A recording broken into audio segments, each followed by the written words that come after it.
Pernah tak anda terfikir apa agaknya yang tersembunyi di dasar lautan yang paling dalam? Hari ini kita akan menyelami satu hikayat Melayu purba yang sangat epik. Ini dia kisah Raja Suran, seorang raja agung yang cita-citanya membawa baginda ke sebuah dunia misteri di bawah sana. Jadi persoalan utamanya, apa yang jadi bila cita-cita seorang raja tu lagi dalam daripada lautan itu sendiri? Nah, persoalan inilah yang akan membawa kita ke sebuah pengembaraan legenda yang luar biasa. Okey, kisah kita bermula di sini. Di sebuah kerajaan yang gah, ada seorang raja pahlawan yang hatinya, entah kenapa, sentiasa terpanggil oleh bisikan misteri dari lautan.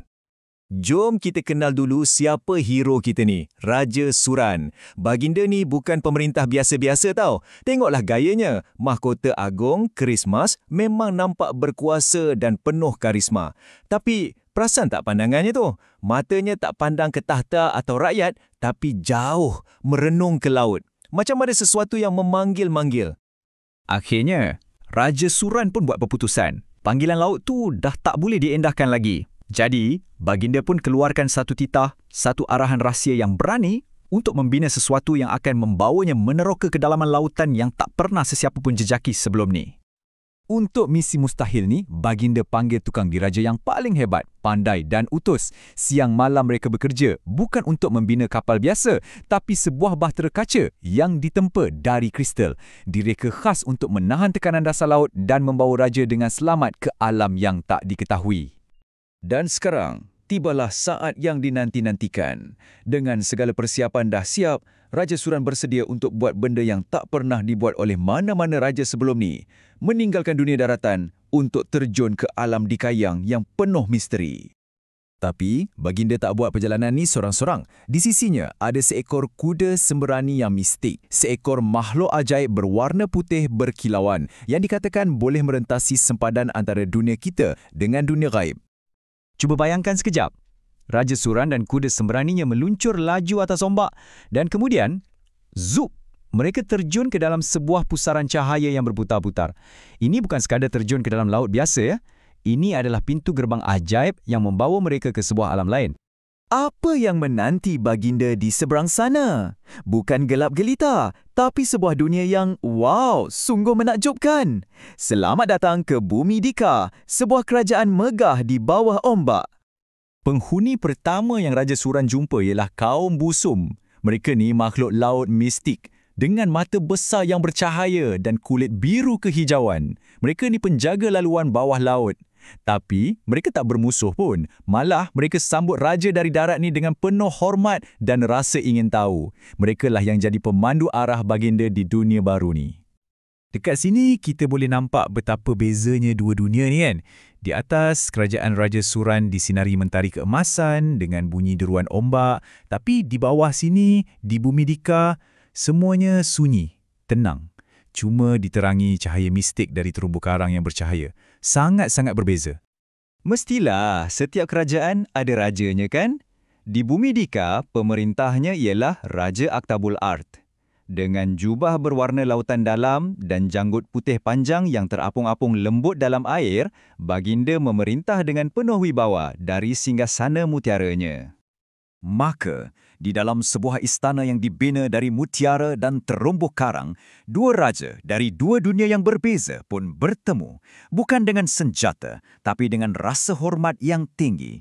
Ini adalah satu detik bersejarah yang akan mengubah takdir kedua-dua alam. Dalam pengembaraan ni, Raja Suran mula sedar, harta karun yang paling hebat bukanlah emas atau tahta, tapi sesuatu yang jauh lebih bernilai. Sebuah ikatan. Ikatan yang mampu menyatukan dua dunia yang terpisah. Dan di sinilah baginda bertemu dengan Tuan Puteri Mahtabul Bahri, puteri kepada Raja Aktabul Ard ni. Sangat anggun, dihiasi mutiara dan karang, dan kulitnya seolah-olah bercahaya. Baginda ni umpama jelmaan semangat Bumi Dika itu sendiri. Serta-merta, Raja Suran jatuh hati. Hubungan mereka akhirnya membawa kepada sesuatu yang sangat simbolik. Melalui perkahwinan antara Raja Suran dan Tuan Puteri Mahtabul Bahri, dunia daratan dan lautan tak lagi terpisah. Mereka kini bersatu sebagai satu keluarga.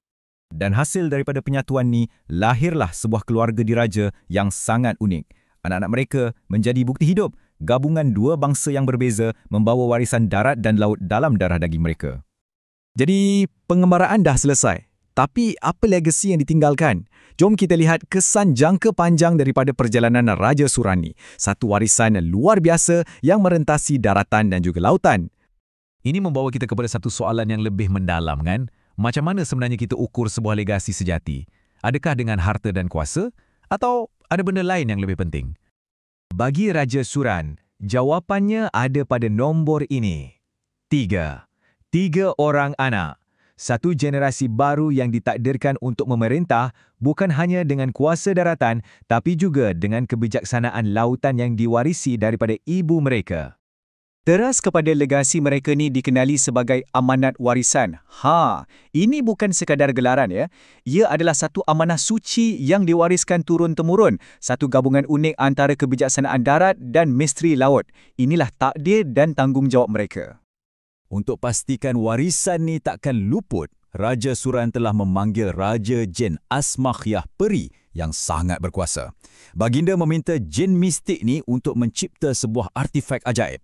Satu benda yang akan sentiasa mengingatkan anak-anaknya tentang asal-usul mereka yang istimewa. Pada penghujungnya, hikayat ini boleh disimpulkan dengan begitu indah sekali. Dua kerajaan disatukan oleh satu takdir, dari singgasana tertinggi hingga ke lautan terdalam. Satu kisah epik tentang keberanian, cinta dan warisan yang membuktikan tiada sempadan yang mustahil untuk diatasi. Memang sebuah legenda yang takkan lapuk din zaman.